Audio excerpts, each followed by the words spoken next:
నిత్య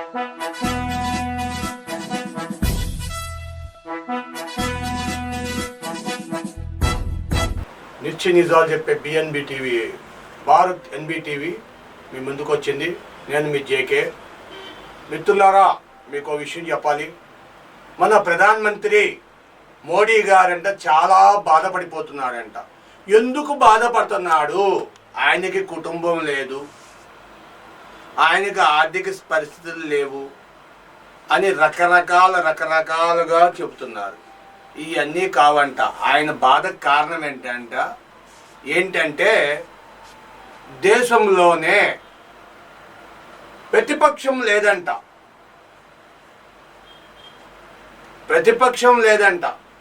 సరైన ప్రతిపక్షం లేదు.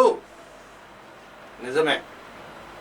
నెహ్రూ గారు ఉన్న టైంలో వాజ్పేయి గారిని చెప్పారంట, నువ్వు ప్రతిపక్షంలో ఉండయ్యా వాజ్పేయి గారు, మాకు భయం ఉంటుంది, ప్రభుత్వం పట్ల బాధ్యత ఉంటుంది ప్రజల పట్ల అని ఆ రోజుల్లో నెహ్రూ గారు వాళ్ళు వాజ్పేయికి చెప్పారంట. మన మాజీ ప్రధాని వాజ్పేయి గారికి చెప్పారంట, నువ్వు పాలక గంట ప్రతిపక్షంలో ఉంటేనే ప్రజల సమస్యల్ని మాకు చెప్తావు, మేము ప్రజలకి ఏం చెయ్యాలి, ఎందుకు చెయ్యాలి అని ఆలోచించి రాజకీయ ఎత్తుగళ్ళు మానేసి నిజమైన ప్రజాపాలన చేయటానికి ఆస్కారం ఉంటుంది అని చెప్పారంట. ఇప్పుడు మన మోదీ గారికి గుర్తుకొచ్చింది, సరి అయిన ప్రతిపక్షం లేదు. అబ్కీ బాద్ 400 పార్ అని ఎందుకు అంటున్నావు? మరి ప్రతిపక్షాన్ని ఎందుకు వ్యతిరేకంగా వాళ్ళని ఊచకోత కొయ్యాలని చూస్తున్నావు? సరే, ఇవన్నీ వదిలే. ప్రతిపక్షం కానీ ఉండుంటే నువ్వు ఖర్చు పెట్టే ఎలక్షన్ డబ్బంతా ఎక్కడిది? భారత ఖజానాది. నువ్వు తిరిగే ప్రచారానికి ఒక్కొక్క రాష్ట్రం తిరుగుతుంటే ఇప్పుడు దాకా దరిదాపుగా 1,00,000 కోట్లు ఖర్చు పెట్టావండి ఈ ఎలక్షన్కి. 1,00,000 కోట్లు. గత ఏడాది కర్ణాటకలో నువ్వు వెళ్ళినప్పుడు 6 కోట్ల రూపాయలు ఖర్చు అయిందంట. 89 లక్షలు 2 రోజులు మీరు కర్ణాటకలో ఉండినందుకు 89 లక్షలు హోటల్ బిల్లు అయిందంట. ఇప్పటి వరకు ఆ హోటల్ బిల్లు కట్టలేదు. వాళ్ళు అడగటానికి వాళ్ళకి ధైర్యం చాలట్లా. 89 లక్షలు అంటే దరిదాపుగా 1 కోటి రూపాయలు అటు ఇటుగా అక్కడ ఖర్చు అయ్యింది. అటవీ శాఖ కానీ అక్కడ ఖర్చు పెట్టింది దరిదాపుగా 6 కోట్లు. అయితే మీరు 3 కోట్లు ఇస్తే 3 కోట్లు చిల్లర ఎలా నడుస్తుందండి? 6,33,00,000 ఖర్చు అయిందంట మీ పర్యటనకి. మరి మీరు 3 కోట్లు ఇస్తే మిగతా డబ్బు ఎవరిస్తాడండి? హోటల్ బిల్లు కూడా కట్టలేదు. ప్రతిపక్షం అంటే పాడి మీ చర్మాన్ని ఊడదీసి లేకపోతే చాకిరేవులో పెట్టి ఉతికి తోమి చేపను తోమి ఎండబెట్టేది కాదా? మీకెందుకండి ప్రతిపక్షం గురించి? ప్రతిపక్షం ఉంటే మీ పరిస్థితులు వేరుగుండే.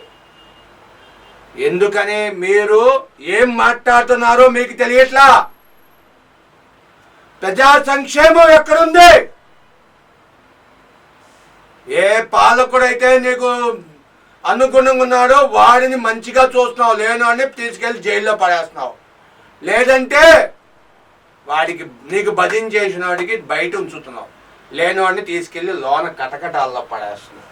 ఇదేనా నీ ప్రతిపక్షం? ఏపీలో ప్రతిపక్షం ఉంది, తెలంగాణలో ప్రతిపక్షం ఉంది, చాలా అసెంబ్లీల్లో ప్రతిపక్షం ఉంది. ప్రతిపక్షం ఉండడం వల్ల ప్రజలకు సరైన ప్రజా సమస్యలను పరిష్కరించడానికి కుదురుతుంది. ప్రతిపక్షం మీరు ఎక్కడ ఉంచుతారండి? ప్రతిపక్షాన్ని లేకంట అబ్కీ బాద్ 400 పార్ అని చెప్పి మీరు హడావుడి చేసి ఎక్కడ పడితే అక్కడ ఎలా పడితే అలా మీరు చేయడం వల్ల దేశ ఆర్థిక స్థితి జీడిపి పెరిగింది అంటున్నారు. ఎక్కడ పెరుగుతుందండి? మీ మీ పర్యటనలకు 1,00,000 కోట్లు సంవత్సరానికి అవుతుందంట. కేవలం మీ పర్యటనలకు. మీ పర్యటనలో ఖర్చులు తగ్గించుకోవచ్చుగా మీరు? తగ్గించుకోరు మీరు. ఎందుకు తగ్గించుకుంటారు మీరు? మీ హోదా తగ్గకూడదు. మీరు తిరిగే కారు 12 కోట్లు, రాష్ట్రపతి తిరిగే కారు 9 కోట్లు, అమిత్ షా తిరిగే కారు 10 కోట్లు. ఎక్కడ తగ్గుతాయండి? ఎందుకు తగ్గాలి? ఎందుకు తగ్గుతాయి?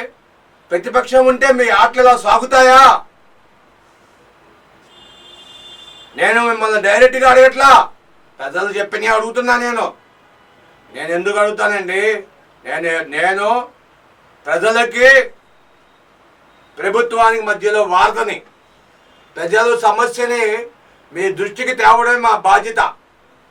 కాబట్టి మిమ్మల్ని నేను అడుగుతున్నా,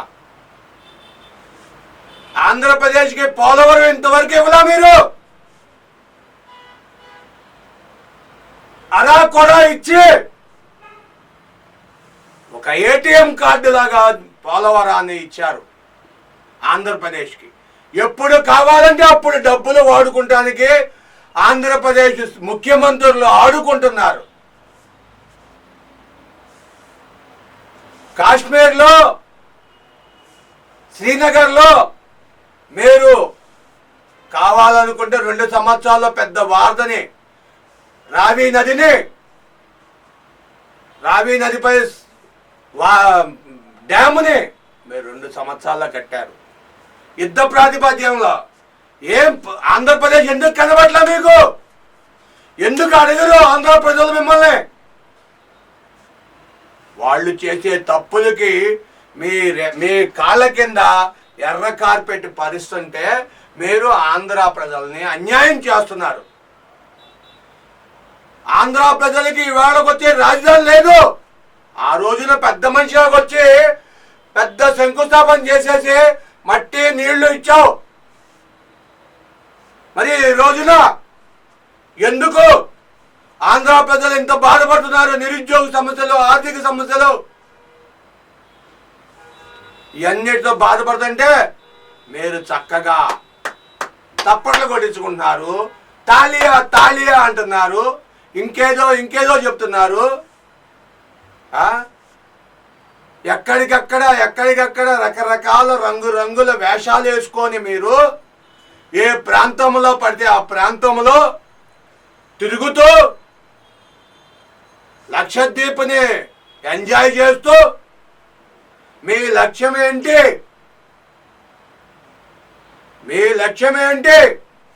లక్షద్వీపం చూపించడమా?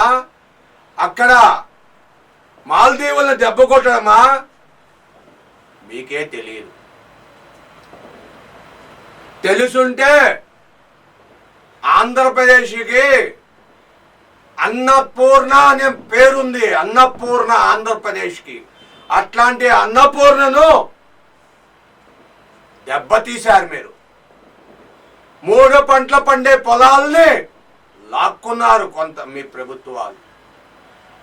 3 పంటలు పండే పొలాలు లాక్కొని క్షమించాలి, 2 పంటలు పండే పొలాలకు నీళ్లు ఇవ్వట్ల మీరు పంచే బియ్యం, 2 రూపాయల బియ్యం, దొడ్డ బియ్యం, లావు బియ్యం పంపిణీ చేయడానికి అవే కొంటామని, అవే పండించమని చెబుతున్నారు మీ ప్రభుత్వాలు. జగన్మోహన్ రెడ్డి 1 పంటకే నీళ్లు ఇచ్చాడు. 2వ పంట మేము బియ్యం కొనము, వడ్డు మేము కొనము, ధాన్యం మీరు కల్లాల్లో వేస్ట్ చేసుకోవాలి అని రైతుని కన్నీళ్లు తాగించారు. దాహమైతే రైతు మంచినీళ్లు తాగలా, తన కన్నీళ్లు తన గ్లాసులో పట్టుకుని తాగాడు. ఎరువుల ధరలు పెరిగిపోయినాయి. ఒకప్పుడు సేంద్రియ ఎరువులు ఉండేవి, పాడి పంటలు ఉండేవి, పాడి పంటలు పశువులు ఉండేవి, ఆవులు, గేదెలు, మేకలు. పల్లెటూరు చూస్తే ప్రాణం మట్టిలో వాసనకి లెగిసొచ్చేది, ఉవ్వొత్తులు ఊగేవారు. ప్రజలు పల్లెటూర్లకు వెళ్ళి ఆనందించేవారు. ఇవాళ పల్లెటూర్లు పట్టణాల మాదిరిగా గాలి లేని పరిస్థితుల్లో ఉన్నాయి. కరెంటు లేదు, తాగు నీరు లేదు. ఇదంతా ఎవరి లోపం? మీది కాదా పాలన? మీది కాదా బాధ్యత? ఎందుకు మీరు అడగరు? కేంద్రంలో కూర్చొని మీరు ఎందుకు అడగరు? కేవలం మీ రాజకీయాల కోసమే, మీ రాజకీయాలను కాపాడుకోవడం కోసం, మీ పదవులను కాపాడుకోవడం, మీ పవర్లను నిలబెట్టుకోవడం కోసం మీరు ముందుకెళ్తున్నారు. ఎన్ని రాష్ట్రాలకు వచ్చావు? ఏమన్నా ఒక్కటి ప్రకటించావు ఆంధ్ర రాష్ట్రానికి? ఖబర్దార్, ఒక్కటే రాజధాని, అది డిక్లేర్ అయిపోయింది. నేను ఎప్పుడో డిసైడ్ చేసేసా, అదే మీకు రాజధాని. పిచ్చాశాలు వేసారంటే పిర్ర పగల కొడతా అని చెప్పొచ్చు కదండి మోడీ గారు. మీకు ప్రజల మీద అంత ప్రేమ, అంత అభిమానం, అంత గౌరవం ఉంటే చెయ్యొచ్చు కదండి. అవన్నీ వదిలేసి కేవలం అంటే కేవలం మీ ఎంపీ సీట్లు కావాలని ప్రచారం చేసుకుంటున్నారు. తమిళనాడు వెళ్తే లుంగీ కట్టుకొని కండువా వేసుకొని తమిళనాడు, ఆంధ్ర వెళ్తే ఒక రకమైన డ్రెస్సు, ఎక్కడికి వస్తే అక్కడ డ్రెస్సులు, అక్కడ భాషలు. నా తెలుగు ఆంధ్ర మిత్రులారా, సోదరులారా అంటే మేము మీ మాటలకు పడి మోసపోతున్నాం.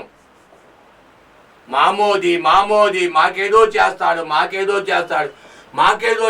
అనుకుంటే మాకు మొండి చేయి చూపిస్తున్నారు. తెలంగాణ ఆవిర్భావం దినోత్సవం ఉంది, ఆంధ్రాకి ఆవిర్భావం దినోత్సవం లేదు. ఆనాడు పొట్టి శ్రీరాములు గారు తమిళనాడుతో యుద్ధం చేసి ప్రత్యేక రాష్ట్రాన్ని తీసుకొచ్చడానికి 52 రోజులు నిరాహార దీక్ష చేసి 53వ రోజున తన చనిపోయాడు. కానీ ఆ నిరాహార దీక్షకు కూడా ఎటువంటి అవకాశాలు ఇవ్వలా. నేడు రేవంత్ రెడ్డి మీ అయిపోయింది మీ రాజధాని, మీరు వెళ్ళిపోవాలంట. మేము వెళ్ళిపోతాం. మాకు ఇవ్వాల్సిన బకాయిలన్నీ అక్కడ పెట్టండి, టేబుల్ మీద పెట్టండి. మా బకాయిలు ఎందుకు పెట్టరు మీరు? మా ఉద్యోగాలు అన్నీ మీరు కొట్టేస్తున్నారు. మా విద్యార్థులకి మెడికల్ సీట్లు లేవంటున్నారు. మీరు మెడికల్ సీట్లన్నీ మీకే పెట్టుకుంటున్నారు. మీ మెడికల్ కాలేజీలన్నీ మీరే తెచ్చుకున్నారు.